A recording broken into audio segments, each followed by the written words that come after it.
ল'ৰাজন ক'ত গ'ল আপোনালোকে কিবা খবৰ পাইছে নেকি? নাই নাই পোৱা নাই, খবৰ পোৱা নাই।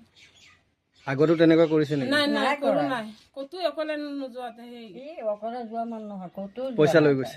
পইচা লৈ গৈছে। গৰু বেচিছিলো এটা, সেইটো মানে মাটিৰ পইচা আজি দিম বুলি ভাবিছিলো, সেইটো মানে ঘৰত থৈ পেলাই গৈছো মই জকলা বান্ধা, সেইটো লৈ পেলাই তাৰ চাবি তাৰ হাতত আছিলে। মইতো নাজানো কোনো দিনতে সেইটো কাম কৰা নাই, মই তাক ভবা নাছিলো যে এইটো কাম কৰিব বুলি। তাৰ লগত আৰু কোনোবা আছে নেকি? মই নাজানো, মই দেখাই নাই যাওঁতে স্কুলৰ মাষ্টৰে ক'লে যে তাক অকলে মই পাইছো। ৰেডি হৈ তাত থিয় হৈ আছে, ৰুচনে পাইছে তাত, সেইটো নাজানো। আছিলে তাৰ মাকে গ'ল বন্ধন বেংকত আৰু তাৰ হাতত টকা আছিলে 10,000। এই বন্ধন বেংকত পইচা আনিবলৈ গ'ল। মইতো ভবা নাই যে ইমানটো কথা, যে সি তাক ঘৰত থৈ গ'লে পইচাখিনি সি লৈ যাব। সেই পইচাখিনি লৈ আৰু কাৰোবাৰ লগত গৈছে, সেইবিলাক কোনো ডিটেইলছ খবৰ খাতি এতিয়ালৈকে আমি পোৱাই নাই। আমি যিমান আমাৰ মানে আলহী মানুহ আছে চব জেগাত মানে খবৰ লগাই আছো।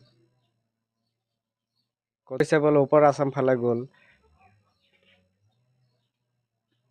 লগৰ দুটাক লগ পাইছিলোঁ, সিহঁতক কৈছে আমি নাজানো।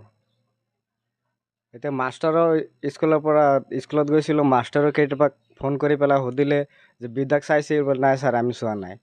তেতিয়া সি মানুহটো ক'ত গ'ল, কাৰ লগত গৈছে, কয় ছাৰ আমিতো ক'ব নোৱাৰোঁ, মই পৰাই আহিলোঁ। সেইটোতো ছাৰ তাৰ মনৰ কথা আমিতো ক'ব নোৱাৰোঁ। এনেতো তাক ঘৰত কোনেও একো কোৱা নাই। মই সুধিলোঁ এতিয়া কম্পাৰ্টমেণ্ট পৰীক্ষা দিবি নে নাই, কৈছে দিম। পিছত এই কৰোণা ছাৰে আহিলে, আকৌ প্ৰশান্ত ছাৰক সুধিলোঁ, অঁ দিব পাৰিব 2টা ছাবজেক্টত। আকৌ তাৰ মায়ে নি পেলাই এডমিশ্যন কৰি দি থৈ আহিলে। আমি পিছত যে এনেকৈ হ'ব এইখিনি কথাটো আমি ভবাই নাই, এই যে কালি যে এনেকৈ ঘটনা ঘটিব। অকলে নহয়, তাৰ লগত কোনোবা আছে। সি অকলে কেতিয়াও তেনেকৈ কাম নকৰে। হেডমাষ্টৰে কৈছে সিটো তেনেকৈ জঘন্য কাম কৰিব আজিলৈকে পোৱা নাই, মই তাক দেখা নাই। স্কুলৰ পইচা তাৰ হাতত কিমান টকা থাকে, যিমান টকা থাকে ইমান টকাই মোক হিচাপ দিয়ে। তো মাষ্টৰেও শুনি পেলাই আচৰিত হৈ গ'ল। খেতি মাটি লোৱাৰ কথা আছিলে,